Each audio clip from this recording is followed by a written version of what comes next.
When Steel talks, everybody listens.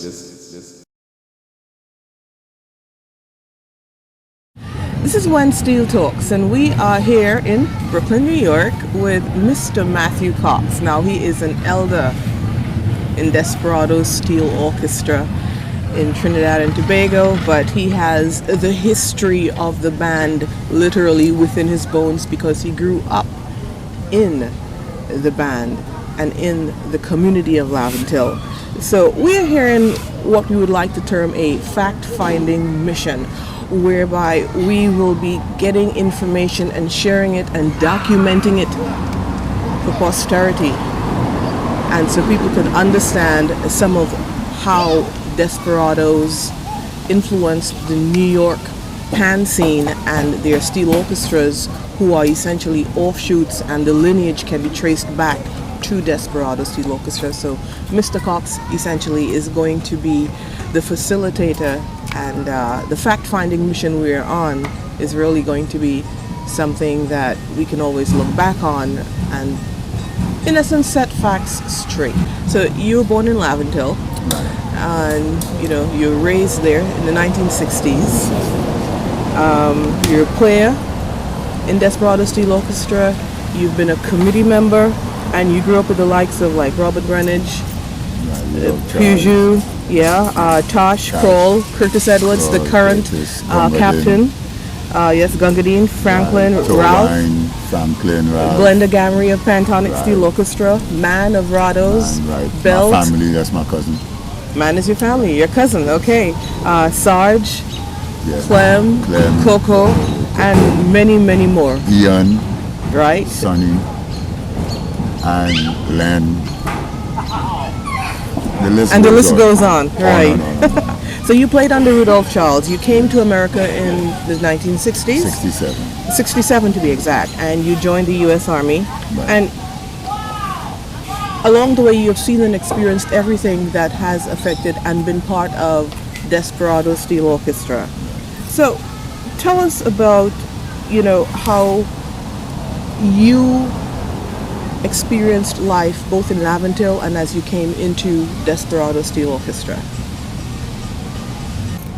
Well, when I came to New York, we had a little steel band on Rogers Avenue. It was led by Bertram Ash, which is a cousin of Cash. And the band was Exhibits, Steel Orchestra. Mikey was used to arrange and tune the band. Okay, Mikey Enoch? Yes. Okay. And from there, Kenneth Collis, which was the husband of Ash's sister, Miss Ash, which is two teachers from the school. And he formed Desperadoes USA. And it was formed on Empire Boulevard at that time. This was talking 1973, 72, 73. Okay. And from that, Colors, which used to play tenor bass, they kind of had a little falling out, and he started Metro Steel Orchestra. Right. And from Metro... You're talking old Metro? Yeah, the original Metro. Then from that, they had their little falling out. Then came the Mystery Band. That was 1997, 1998. Yeah, that is when the Pantonic came on the scene. From what was New Metro? What was New Metro? Under Anthony Joseph. Right. Right. So there is two brothers split in there. Family again. Yep. Story. The story of that. And it went from that. Well, now the Desperadoes USA, which stayed basically the same way for about 20, 30 years. Led by Clement Franklin. And they had their little schism. And falling out. Love tiff. And there came the Rados. Led now by Man, your family. Well, he was led with him from the start. Yeah. Right. But and Man initiated it, and right. Yeah. And there we have the top bands in New York, all product of Desperadoes. originally from the hill, Laventille in Trinidad and Tobago, right? So in all in one, what that is telling me is that we have influenced The New York the pan New scene. York pan scene heavily. And being able to say that, I could probably say that. So we're looking at a couple of the bands that have come out of and or been offshoots right. of the original Metro, aka original Desperadoes Desperadoes USA. USA. So we're looking at Pentonic. You can also say Dorados. We have Metro. Desperadoes USA, Metro. We have Right. Pan Evolution now, Right. which is the next out of pan. out of Pentonic. Right. And also, not to be forgotten, we have Harmony with Right. Big Mike, Right. Mike Joseph, Umoja, With Papix. and you have New Tones, New Tones. with Collins Jackman and Lyndon Spencer. There you go. So, I mean, if you look at the people who have come out at different points, you have children Yes. and children. children of children and Of you Desperadoes. of Desperadoes, and you have them influencing the New York pan scene and Right. sometimes in major ways. Right. Yeah. So that's why my major theme right now, I don't just pronounce it the Desperadoes. To me, is the Desperadoes family It's okay. because it's spread out worldwide. Yeah, indeed. You know what I mean? In Trinidad, maybe some people don't, have an idea how vast. Because look at Philly Pan Stars Right. from Philadelphia Another Desperadoes and Pan brother. Masters There you from go, Baltimore, in Maryland. Baltimore, Maryland. Yeah, so if you look, what you find is generational Desperadoes who toured the U.S. back in the 60s. There's other bands. There's Sensi in California. Him Okay. and Robert has a band out there. There's also Robert Greenwich. Right. There's bands. There's a Yeah. lot of bands. I mean, London, there's about 3. And And it's a worldwide Desperadoes Right. family. Right. There you And that's what it's about. There you go. Okay, so tell us a little bit about you and your experiences growing up in Laventille as a young man, as a teenager, as a youth, and being involved with Desperadoes. And, nothing exciting. well, considering I'm the born. legacy, I would say that's pretty exciting. Well- Eventually, but okay. I born in Sir Brian Place. Okay, 3 Sir Brian Place. let's get that. Right. Moved to 13A Laventille Road, which was actually at the time Ovid Alley, right, which became Desperadoes Crescent. Right, that I know. Okay. And the house I lived in, when we moved out of it, became Spikeville Sports Club. And no one has ever lived in that building since we moved out of it. So it went from Spikeville Sports Club to Laventille Youth Center and different clubs. So it became a neighborhood Meeting place, meeting yeah. place. A And it went community. like that. Right now, I think it's still the same. Okay, so what about when you were growing up? You're part of, you're in Laventille. Right. That's The supposed to be first talk band I about that. played with, it was a guy by the name of Carl Weeks. He had a little steel band they called Teddy Boys. We were kids. Well, me, Denzel Botas, Same Ralph, his brother Bachat, Change, I want to get some Ian Franklin. That's Ian, Clement, Coco Franklin, the Right, three of the brothers, right? But it wasn't. Yeah, it was at that just time, it Ian was at the just, time. yeah. Then you have Sonny, what we call Earl. A lot of us as children And played Teddy in Boys. Carl Weeks Band and Teddy Okay. Boys. Every carnival, we were practically the only little children steel band performing. Oh, but how old were you guys then? Approximately. About 9, 10. Oh, Lord, real tiny mites, real tots. Yeah. Then, Rudolph Charles and them had a band which I think it was started by Curtis Edwards' family. I'm not sure. Spike Jones. Right. So, but Rudolph Charles was the leader of that band. Young guys, Bat Nose, Jerry, and all them guys. And then Carnival time come, everybody go Get play in together. Desperadoes. Yeah, all right. Until he became the leader of the band. And before he became the leader, Desperadoes was really more it was really known more as a mass band before. Yes. But when he stepped into the leadership role, the focus became more in music. Well, it was music, but then again, we were evolving at the time. Because before he came, it was, Carl Greenwich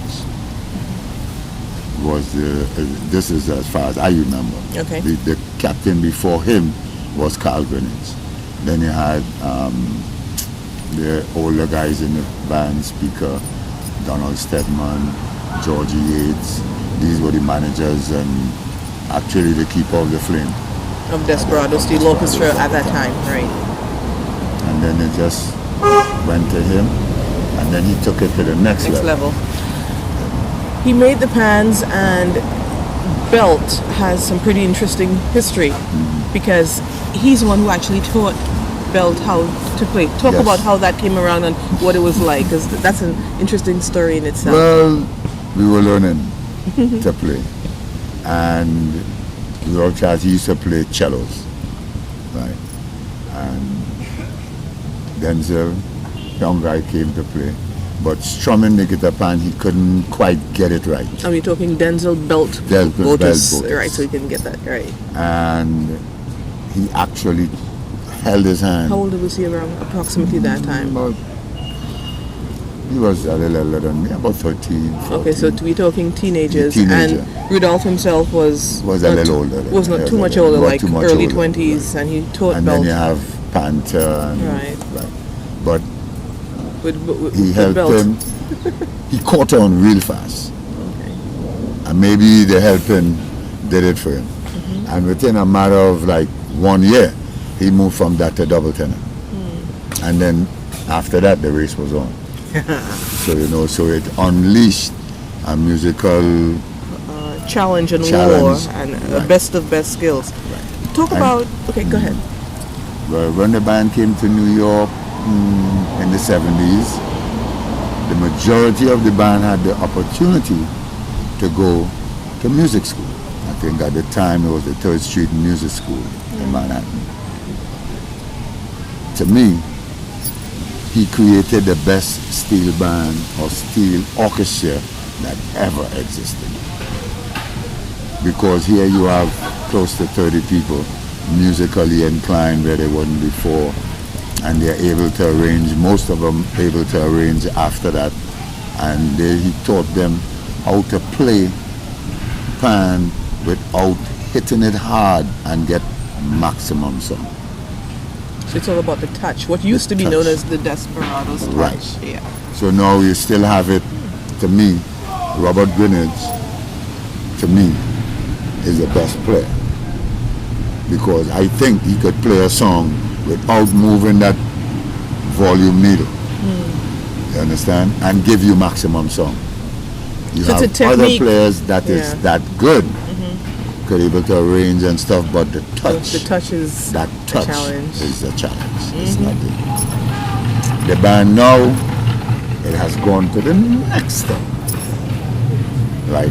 Well, not going there too fast. I want to touch the mass, because that is what I'm into. Okay. Right. Oh, well, before we do that, because hold on to that, let's still just go back just a little bit to, let's talk about Rudolph Charles and what he meant to not just Desperadoes Steel Orchestra, but the entire Hill community. He meant a lot. Carried a lot of weight. He was a person not afraid of authority figures. Meaning, like most people, when somebody in authority come around, you tend to cower and give way to them. But he had enough respect for himself and knowledge and confidence of what he brought to the table. So you couldn't really talk him down when he know he's right. And he knows his business. And he knows his business. Which was the business of pan at that point. That's some of the traits that, I admired in him.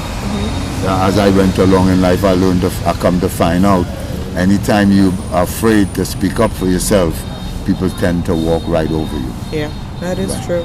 And that's what I got out of it. There's a lot of people could give you different reasons and different things why they, admire him. But my admiration for him, he was a leader.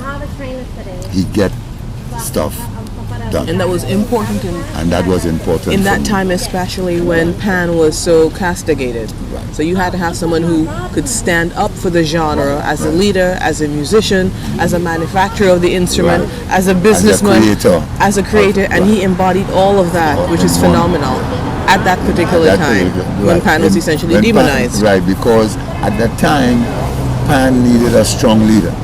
There were good bands, but a strong leader that believes that it could go further, that's what they got.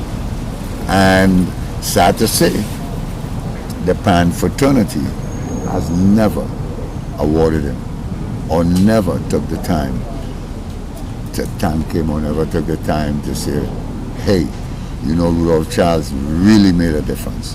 And he passed so many years ago now. He passes 25 plus. 1985 was it? Yeah. 85. So, we're looking at, genius taken away from us, as we may say, early years, because he died at 46. And he never get a chance to finish a lot of things that he started. His vision. Now, we arrive. We have been through managers, we have been through captains, and you've been through arrangers. We have been through arrangers. Tuners. We have been through everything. Yeah. And finally, the buck has stopped where there is a reason for Desperadoes to go on. Now, there's a misconception in my book. The fact of the band leaving the hill and going in town around Carnival time. But I beg to differ. We could go back to as far back as 1970. I'm not sure, but I think that's the last year that Desperadoes stayed on the hill after preliminaries. Okay, that's news. Right? Meaning that year we won Panorama, and after that, every year the band grew to the point that when you take the band off the hill for preliminaries, the band never came back until after Carnival. Okay, so there's and that went on for years. So where were they when they came down the hill? Well, we went to different speaking. places. Okay. We were in Portuguese, right around the Savannah. We were in the Savannah. We were in Princess Building, which is no longer, which is where Napa is. Where Napa is right there. We were even in Balize House for a couple of years. Okay. People don't remember these things. They don't know, and this is where the history of bands is important. Be it Desperadoes, be it All Stars, be it Renegades, be it Exodus, because so many of the young people who just passed through, or they even came in, like say 5-10 years ago, they don't understand how important it is to know the history, or at least to be aware of it, so they understand things in context. So when people are saying now the band is off the hill, here you are sharing, look at it in perspective. They've always, or a large time, they've been off the hill after prelims. And right now, the band, the Carnival band, Desperadoes Carnival band, line up. There's nowhere in Laventille to hold that band right at this minute. On the topic of Carnival, because you are leading a concerted effort to bring back the mass aspect of Desperadoes Steel Orchestra, which essentially is the reigning Panorama champions, the 11th championship title, and you are on a quest, a concerted effort to bring mass back into Desperadoes for 2017. Right. Talk a bit about that, okay. and at the same time share with us your history and what your role is in mass at the same time. And you're also a pan man. We need to go back to that. So, because we're talking to you, you're Desperadoes, your committee, your player, but we haven't even spoken about your musical prowess, your pans, and what you've done. But we'll leave that for a moment. Let's touch on the mass aspect. Okay, the mass. Well, I used to bring mass in. I brought mass here in New York for about 30-something years. Band names? Right. Yeah, band. I was with Hawks for a couple of years. I had my own band for a couple of years. What was the name of Went to that band? Trinidad, Oasis. Okay. Right. Went to Trinidad, played mass, played with Tico Skinner, Right. and I had gotten away from steel band for a bit. I used to bring a section with the crew when they came out. Bring a little thing, help people along the line. And I ended up bringing a Monday section with some friends in All Stars. Okay.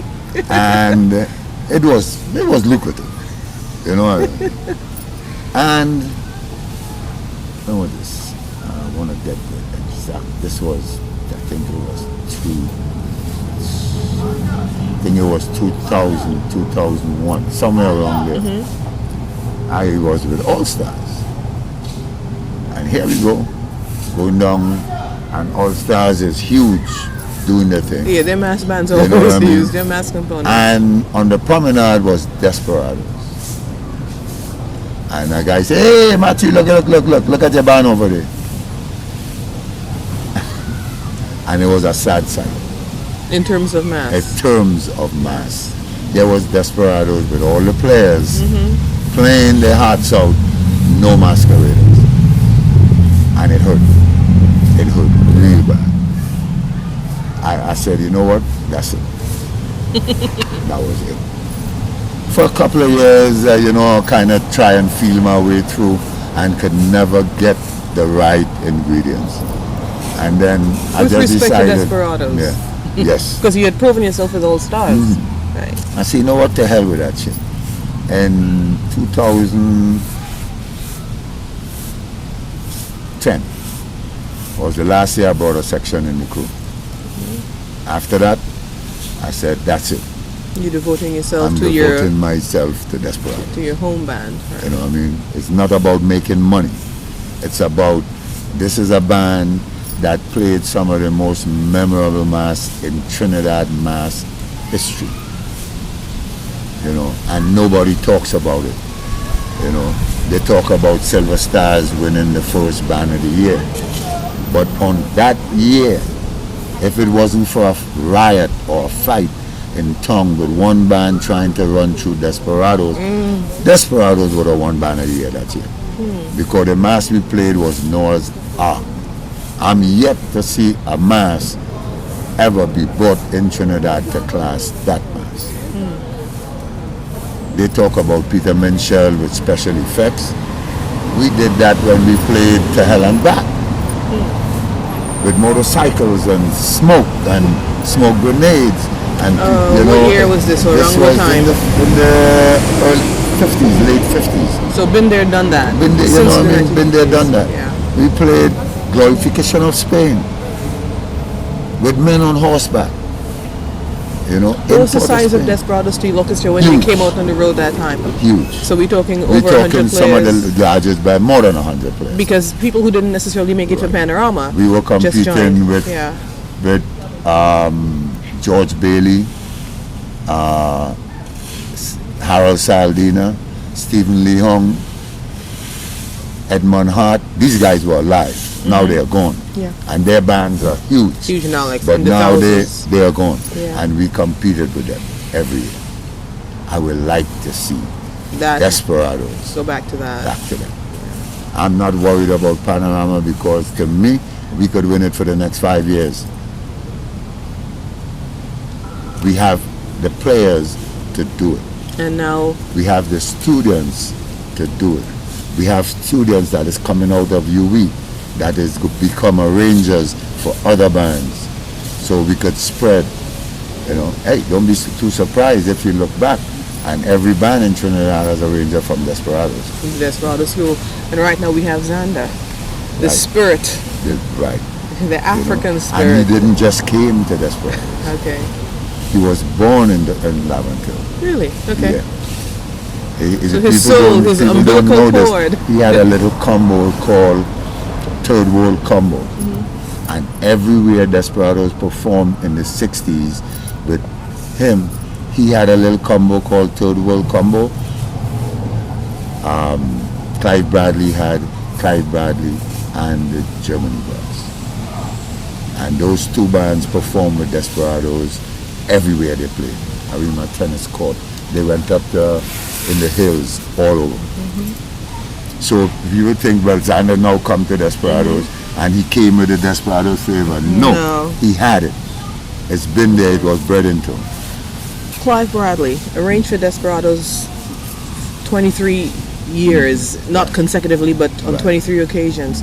Talk about what he brought to the band and his impact not only on that front, but also the New York pan scene. But let's stick to the... When Clive Bradley came to me, the late Clive Bradley. He came in the band in 1968. Like that year, the band did a song on Mr. Walker by Sparrow. And his touch was pure. I think that year we got kicked out of Panorama, we came fourth or something like that. And then the following year, which was 1969, we made a change in arranger.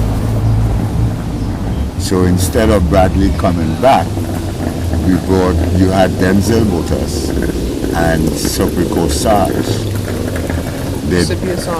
Right. They said they did Mr. Prosper.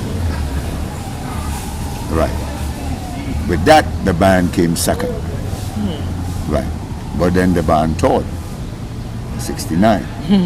Came back to Trinidad, and Bradley had this song that I think I'm not sure, but I think he wrote that song Maggie for Kitchener. And the band came back late, but the song was halfway done already, verse and chorus, here by Beverly Griffith. And Bradley went back and he did all his work and got the song back. It was a difficult year. It was the smallest the band ever went to Panama. But we won. So we took that notion of the big band winning Panorama. We had the best music. Even though you were the skeleton crew that year. Right. We're looking like 70 to 75 players. When you had bands exceeding 100 on stage. In those days they weren't so stringent with the 120 In that rule. year, people don't even remember. Desperadoes went on stage with all their stateside pan, introducing chrome pan to Panorama. Back then, bands didn't go into Panorama with chrome with pan. Stage size. No. Don't want to go through that. You know what I mean? Yeah. Chrome pan. You know, came Panorama.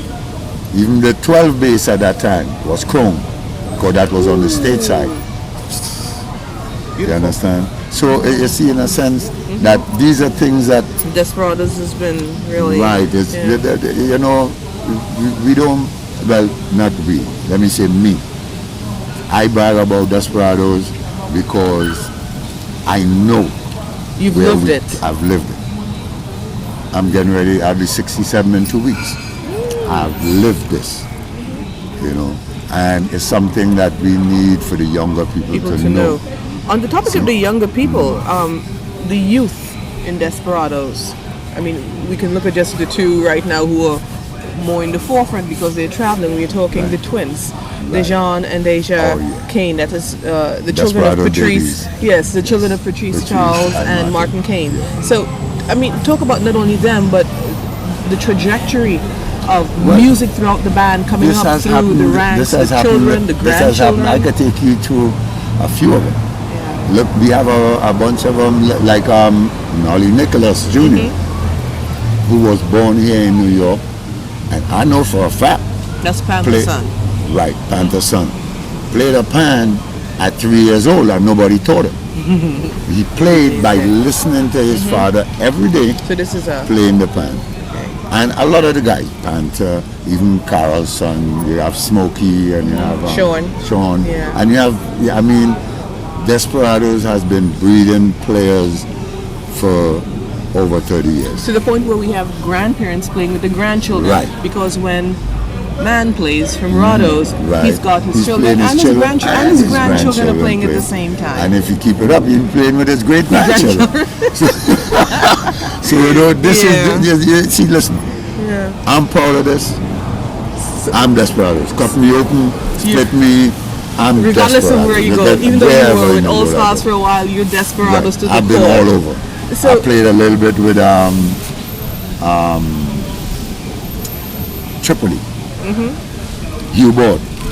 I toured with him a few. okay. Because I met him in North Carolina. He was there at the time I was stationed in North Carolina when I was in the army.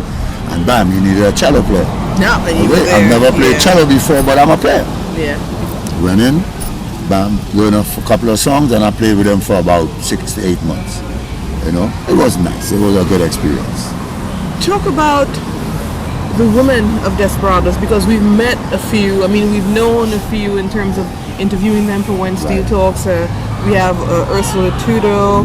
We have, of course, Miranda Martin, Patrice Charles, Shirley Goddard Laguerre. We interviewed her this year. But you've lived this. Talk about who was actually first, if you remember, if you know. The first person I remember playing in Desperadoes, and I remember this lady's name, okay, because it's somebody that when I was a kid I admired. Okay. Right. And they went through a whole thing in Trinidad about the first woman actually playing a pan. There was two people, I forgot what the other lady's name was, but there's also Norma Calendar. Norma Calendar. Yes. So her place in Pan in Trinidad, and in Desperadoes. In Desperadoes, talk about that. me, she's the first woman that played pan. So this is before Miss Tudor? Right, yeah. Okay. She played when the band was by Andrew Taylor Shop, I think. We were kids, and I know she played there. I think there's another lady that played tenor also before Tudor. But then there it's a little fizzle because when I left and I came back, because I think the lady was played could be Tudor. Lloyd, he used to play tenor. I think he married her. Okay. And they were husband and wife. And both of them played tenor together. What pan did Miss Calendar play? Do you remember? Tenor. Okay. Right. And that's it. After that, we went along for a while. Then I remember this young girl, the Indian Douglas, whatever they want to call it, came in 1970. And she played the bass. In Desperadoes. Yes. And she was a monster on the fan. bass. A lot of the new players don't know anything about it. Who's documenting the history? Is there any? I don't has know. anyone started this? Because this lady, and I'll tell you, she lives in Florida right now. She married a guy by the name of Holly. He used to play tenor for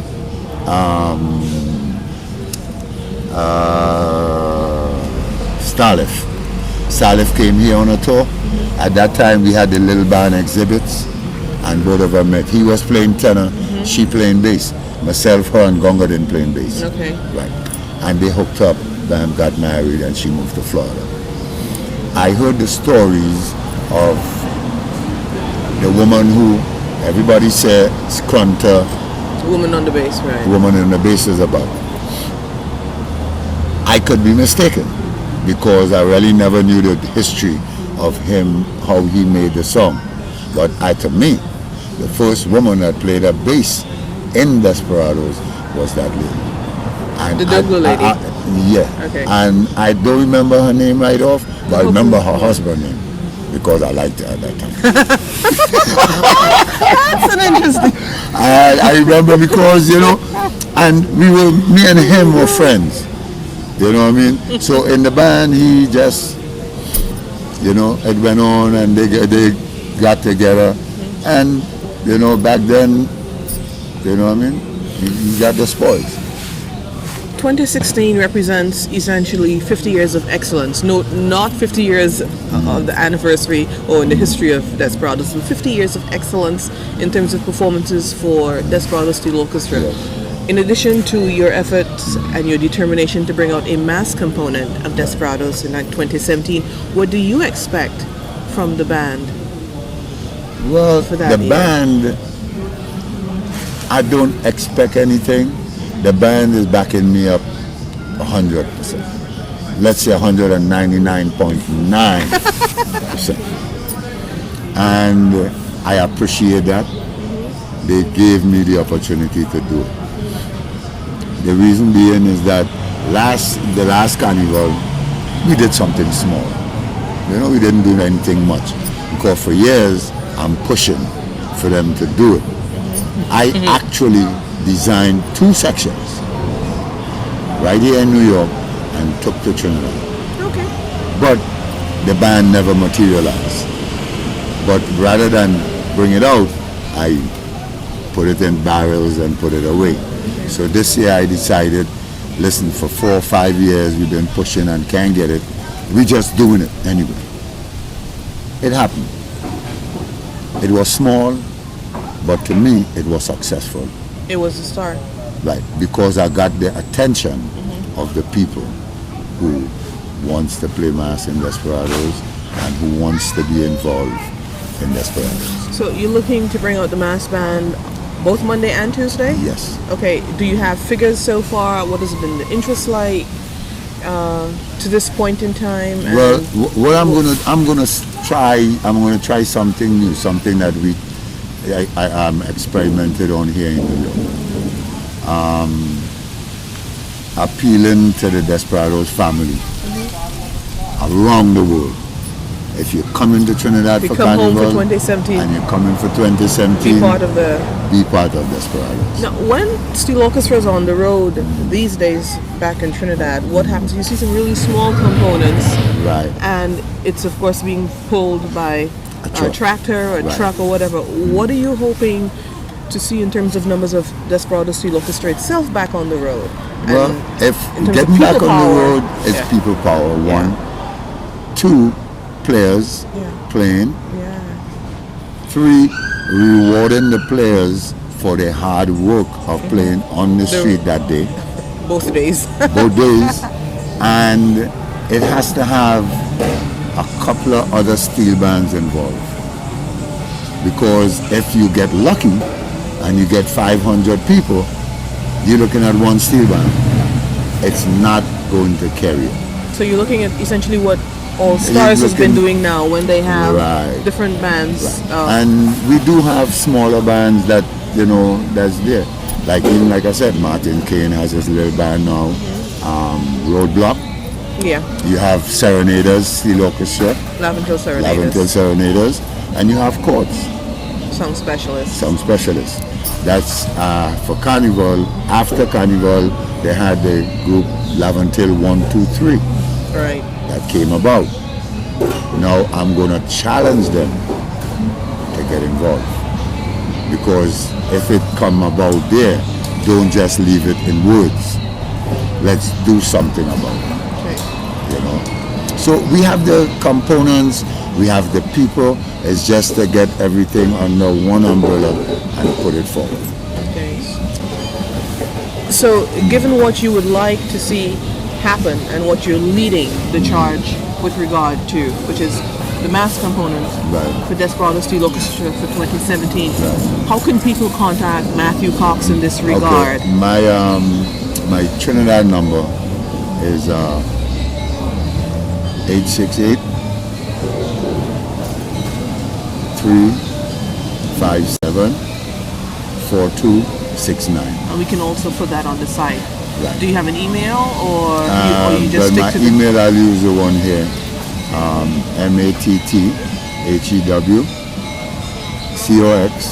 mattHewCox@gmail.com.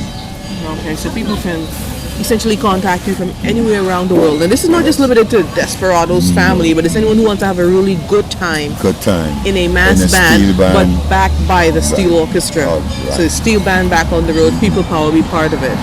Okay, we'll do. So with that, see, and what we're doing, the mass we playing Tuesday is Sailors Ashore in Sweet TNT.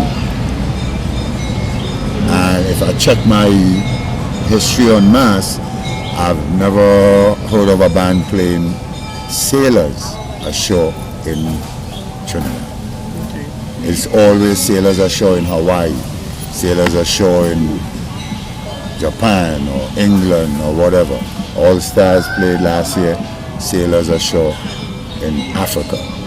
So now in TNT. So now I'm going to bring Trinidad culture into the sailor band. and first on the forefront. Right. What about design so people can see what they look Well, like? the designs we have, personally, I have about 4 designs I did for myself. Right. I'm leaving the option open for people in Laventille or around the world who have the creative Juices flowing, so juices flowing, they can have so some they can input, so they create can something contact you and see what. contact me. All right. There is also the mass committee, which consists of myself, Mr. Rolf Fleming, Mr. Loxley Allen, Miss Josanne Williams. The other one is, I don't remember her last name, Okay. but her name is So this is Kiva. the mass. So Kiva. Right, this is the mass committee. in Desperadoes, Desperadoes. and they're based in Trinidad. Yes, Okay. everybody's in Trinidad. Okay. By the time I'll be back in Trinidad around the end of October, then we'll get together. When we launch in the band, also launch the mass. And by at that the time, same designs would have been Will be cemented. out, They everything, can be promoted. prototypes and everything will be Okay, out. hold up. So I have a marketing Committee. director who Okay. was with us by Mr. Curtis Edwards, who is doing a marvelous job. Okay, so You know what I mean? I mean, he's doing interesting because his first year as band captain, manager. band manager, Right. he is a champion manager, if you want to put it that way. Right. So we're talking a different me, Curtis Edwards, band manager. In your estimation, with a different me, what was different about 2016 that was not evident in so many years past that there was this drought in terms of a championship? Attitude.